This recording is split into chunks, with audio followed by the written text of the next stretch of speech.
हूँ डॉक्टर फिजा खान और मैं हूँ पाकिस्तान। तो क्या नाचो मैं? आज मेरे लिए और मेरे मुल्क पाकिस्तान के लिए उदासी का दिन। क्यों? क्या हुई? अभी पता चलेगा। 23 मार्च पाकिस्तान डे, तजदीद अहद, तजदीद वफा का दिन। यह मुल्क कयामत तक कायम रहने के लिए बना है। नहीं, मेरे पाकिस्तानियों, ऐसी जिल्लत, ऐसी पस्ती है कि आज की जो तकरीर हुई है। 23 मार्च हमें याद है, हम सुबह सवेरे उठा करते थे कि आज परेड देखनी है हमने, लेकिन मैंने जब उठकर सोशल मीडिया पर जो कुछ देखा है वो शर्मनाक है। ये इंतहाई शर्मनाक।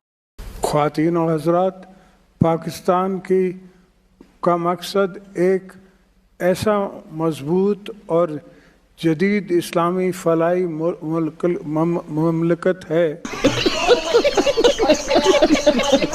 जहाँ मसवात का बोलबाला हो, अच्छा, और कानून और इंसाफ की हुक्मरानी हो। ठीक है। आज के दिन पूरी कौम उस अबे जल्दी बोल, कल सुबह पनवेल निकलना है। उसी इत्तेहाद के साथ मना रही है। अरे कहना क्या चाहते हो? भारत पाकिस्तान को हमेशा मैली आंख से देखता है। क्या बात कर रहे हैं? और दूसरी जानब फितना अल ख्वारिज और दीगर दहशतगर्द तंजीमें अपने नापाक मकसद के हौसले में खुशाइन है। हम इन सब को बता देना चाहते हैं कि पाकिस्तान की अवाम और मुसल्लह अफवाज साथ साथ खड़े हैं और इनकी नापाक अज़ाइम को नाकाम बना दे के इंशाअल्लाह। यही नहीं, अभी और सुनिए। हमारी नौजवान नस्ल में नफरत और मायूसी फैलाने को कोशिश की जा रही है। हमारे आज मौजूदा 2025 में प्रेसिडेंट ऑफ पाकिस्तान ने जो तकरीर की है, दैट्स अलार्मिंग। हाय, हम अपना आलमी सतह के ऊपर मजाक उड़वाने में कोई कसर नहीं छोड़ते हैं। तोबा इस्तगफार, तोबा तोबा तोबा, खुदा मुझे माफ करे। इस जिंदा लाश को उठा के ऐवान सदर में बिठा दिया गया। बुलंदोबांग दावे और दुश्मनों के नापाक अज़ाइम को नाकाम बनाने की वो बातें कर रहे थे, लेकिन उनके अंदर वो जान नहीं थी। पूरा मुल्क हंस रहा है। ऐसा लगा कि किसी गुनाह की सजा मिली हुई है हमें, जिस तरह की जरदारी साहब ने तकरीर की। वो नौजवान, उनके मुंह से लफ्ज नहीं निकल रहा, उनके मुंह से सोशल मीडिया का लफ्ज नहीं निकल रहा। दो लफ्ज ये कोहेरेंटली बोल नहीं सकता। इस जिंदा लाश को उठा के ऐवान सदर में बिठा दिया गया। आसमान रो पड़ा है। क्या बात कर रहे हैं? जमीन कांप उठी। अच्छा, समंदर खामोश हो गए हैं। अच्छा। दरिया अपने आंसुओं में बहने लगे हैं। Are you comedy me? इस तकरीर को आप चतुर की जो तकरीर थी 3 इडियट्स में, उस तकरीर के मुकाबले पे रख दें, बंदे का हंस हंस के हशर हो जाए कि यार ये क्या है। हमें इसका भी मुकाबला करना होगा। 5th जनरेशन वॉरफेयर एक चैलेंज की सूरत इख्तियार कर गई है। ऐसा लगता है कि जो बाइडन से बड़ी मुतासिर है पाकिस्तान की एस्टेब्लिशमेंट, तो जो बाइडन टाइप का बंदा लेकर आए। इस तरफ चल पड़ता है तो इधर ही चल पड़ता है, इस तरफ चल पड़ता है, जो बोलता है उसको समझ ही नहीं आती मैं क्या बोल रहा हूं।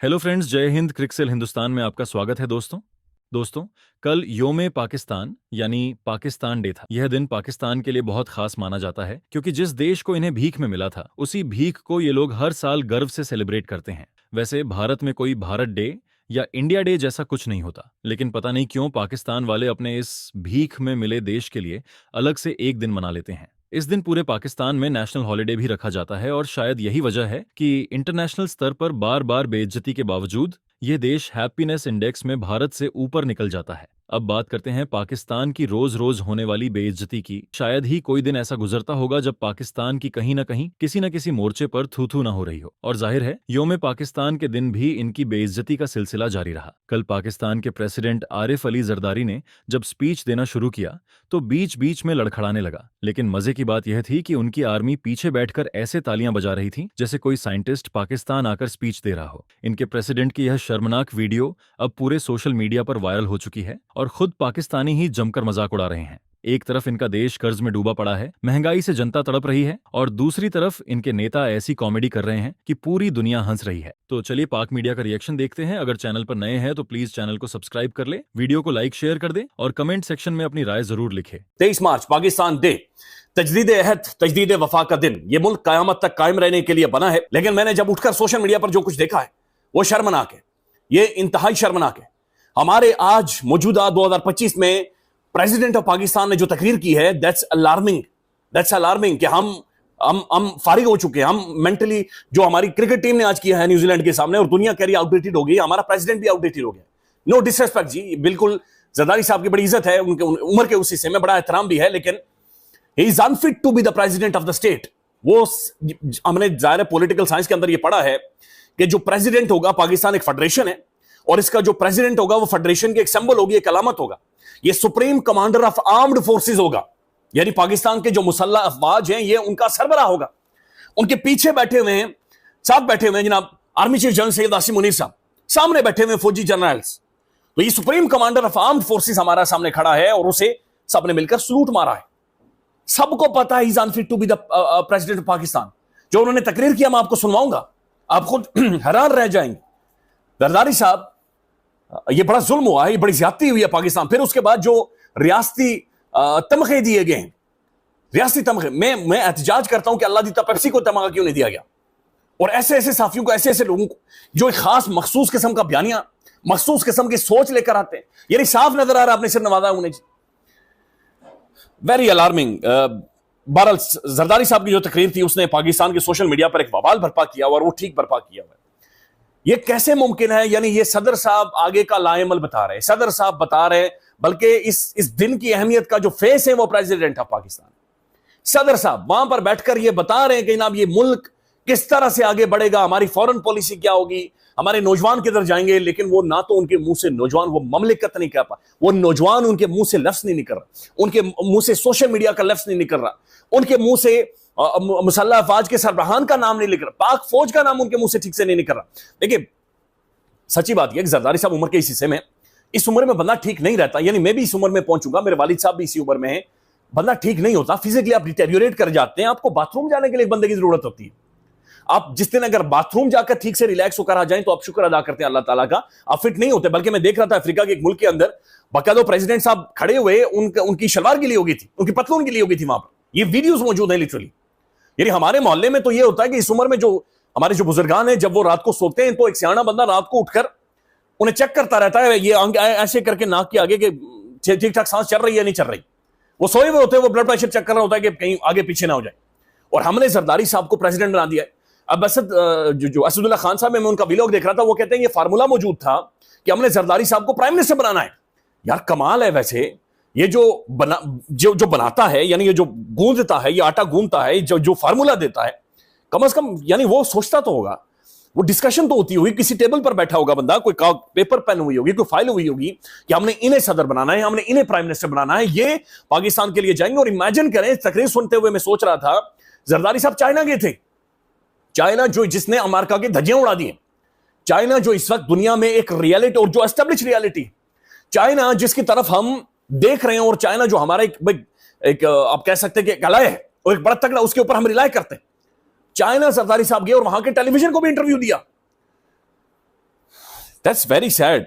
मैं हैरान था कि क्या कर रहे, लेकिन अच्छी बात यह कि मादर वतन 2 बार आया। जरदारी साहब ने मादर का लफ्ज, मादर वतन ठीक बोला। मैंने सांस लिया, मैंने कहा ठीक है, ये गुजर गया, अच्छी बात है, ये बिल्कुल ठीक गुजर गया, ये सबसे अच्छी बात है। उसके बाद जरदारी साहब की इस तकरीर में 5th जनरेशन वॉरफेयर था, ठीक था, चैलेंज था, ठीक था, कुछ और इंग्लिश के लफ्ज थे, ठीक थे। मैंने एक साहब से चेक किया, मैंने कहा ये हुआ क्या है? मैंने कहा ये जरदारी साहब को उर्दू पढ़नी नहीं आती। कहने उर्दू लिखी होती तो उर्दू पढ़ते। मैंने कहा फिर? कहने रोमन में लिखी हुई थी। मैंने कहा अच्छा। तो मैंने कहा फिर उसके बाद वो जो मनाना सेलिब्रेट है, तो उसका जो मना लिखा है, अब वो मना करने वाला लिखा है कि मैं तुमको मना कर रहा हूं मत करो, या वो सेलिब्रेशन वाला मना है, हम मना रहे हैं। तो वो जरदारी साहब को उस रोमन में पता ही नहीं चल सकता। तो ये जरदारी साहब की तकरीर थी, पूरा मुल्क हंस रहा है। ऐसा लगा कि किसी गुनाह की सजा मिली हुई है हमें, जिस तरह की जरदारी साहब ने तकरीर की। आप उनका इंटरव्यू देखें, ठीक बोलते हैं। आप उनकी तकारीर गड़ी खुदा बख्श में सुने, जलसों में सुने, ठीक बोलते हैं। यहां रोमन में लिखी हुई तकरीर थी, जरदारी साहब के लिए मुसीबत हो चुकी थी तकरीर। पीछे शहबाज शरीफ साहब बैठे हुए थे, पता नहीं हंसी रोक रहे थे, खुद को रोक रहे थे, या क्या हालत थी उनकी, आर्मी चीफ साहब की, बाकी लोगों की। और ये वो जगह है कि जहां लोग बेचारे मजबूरन संजीदा मुंह बना के बैठे होते हैं कि इतनी बड़ी तकरीर हो रही है, वगरना इस तकरीर को आप चतुर की जो तकरीर थी 3 इडियट्स में, उस तकरीर के मुकाबले पे रख दें, बंदे का हंस हंस के हशर हो जाए कि यार ये क्या है। लेकिन बहरहाल जरदारी साहब के बारे में मैंने लिखा, love you mister president, love you mister president, you made my day. तो जरदारी साहब ने कमाल किया है। एक आध गलती सबसे हो जाती है, लेकिन जरदारी साहब ने जो तकरीर की है जबरदस्त। जरदारी साहब को फुल मार्क्स मिलने चाहिए इसके। और जरदारी साहब की तकारीर बहुत फ्रीक्वेंटली होनी चाहिए, बार बार होनी चाहिए। कौम को यह मौका जरदारी साहब के मुंह से फूल झड़ते हुए ये बार बार मिलना चाहिए कौम को। अल्लाह ताला ये तौफीक दे, सलामत रखे। और ये हमारे लिए जाहिर है कि इन हालात में एंटरटेनमेंट नहीं है, तो ये जबरदस्त एंटरटेनमेंट थी, इसका शुक्रिया। हमें शर्मिंदगी होती है जिस तरह मुल्क का हर महकमा, हर सूबे का हर महकमा अटक अटक कर रेंग रेंग कर चल रहा है। सेहत का महकमा पकड़ लीजिए, रेंग रेंग कर चल रहा है, रिश्वत लिए बगैर कोई काम नहीं होता। पुलिस का महकमा पकड़ लीजिए, रेंग रेंग कर चल रहा है, कोई काम ढंग से नहीं हो रहा। निजाम कानून पकड़ लीजिए, रेंग रेंग कर, बल्कि अब तो लेट गया। निजाम इंसाफ पकड़ लीजिए, वो भी लंबा लेटा हुआ है। और इसके अलावा और कोई भी इंस्टीट्यूशन ऐसा जो बगैर अटके हुए चल रहा हो तो आप नीचे कमेंट कर दीजिएगा।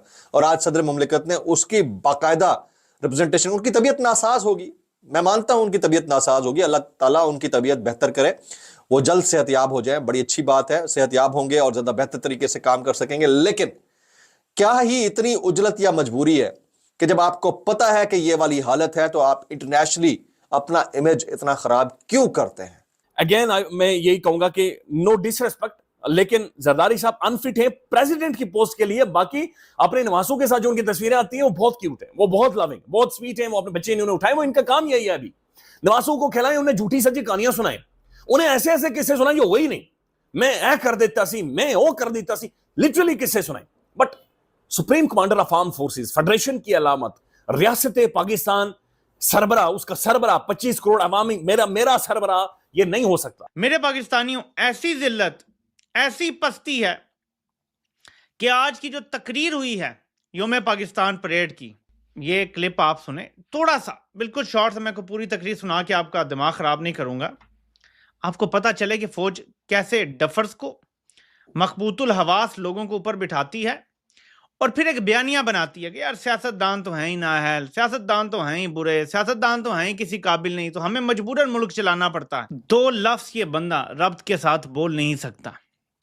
ये तो छोड़ें कि उर्दू पढ़नी आती है ये नहीं आती, एक सेपरेट इशू है। ये कह सकता है जी मैं बड़ा ऑक्सफोर्ड का पढ़ा हूँ या फलां का पढ़ा हुआ, मुझसे उर्दू नहीं पढ़ी जाती। 2 लफ्ज ये कोहेरेंटली बोल नहीं सकता। इस जिंदा लाश को उठा के ऐवान सदर में बिठा दिया गया। पाकिस्तानी इससे बेहतर सदर डिजर्व करते हैं, लेकिन क्योंकि इनके ऊपर नजर आकर ठहरी पाकिस्तान की एस्टेब्लिशमेंट की, तो जाली फॉर्म 47 की हुकूमत बनाने के बाद आसिफ अली जरदारी को सदर पाकिस्तान बनाया गया। अब ये शर्मिंदगी हमारे साथ ही है, यानी जब तक अब ये रजीम चलेगा ये वाली शर्मिंदगी हमारे साथ ही है जनाब।